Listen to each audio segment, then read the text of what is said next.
An interesting session from Theresa May at the Liaison Committee this afternoon. Now that's not a sentence you see very often. Mrs. May said there will be additional spending coming for the NHS and you won't have to wait until the end of the spending review next year to hear about it. Mrs. May wasn't asked about exact numbers. The Sunday Times at the weekend suggested £4 billion a year extra spending, but it was an indication that government is working on a spending hike for the NHS.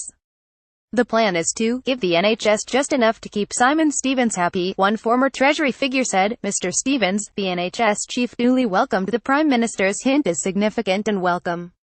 A current Treasury source suggested that officials were still giving serious thought to a 1p hike in national insurance to pay for the extra spending. Bringing in national insurance for workers over pensionable age had been roundly rejected, the source said. Elsewhere in her remarks, Theresa May sounded like she might be telling us something new on Brexit, another sentence you don't see very often. In answer to a question about the timescale for rethinking customs arrangements with the EU, you could be forgiven for thinking that the PM was accidentally lifting the lid on some private thinking in Whitehall about how difficult it could be to hit the deadline of end of 2020. We are looking at different potential customs arrangements for the future in order to deliver on the commitments that we have made. We are now the point at being able to look in more detail with a European Commission at some of those proposals. And I think it is fair to say that, as we get into the detail and as we look at these arrangements, then what becomes clear is that sometimes the timetables that have originally been set are not the timetables that are necessary when you actually start to look at the detail and when you delve into what it really is that you want to be able to achieve.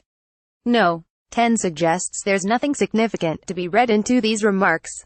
But EU officials have repeatedly rubbished the plausibility of the government's suggested alternatives to the existing customs arrangements, and I hear that at yesterday's discussion between the two negotiating teams, the EU side felt they heard nothing new.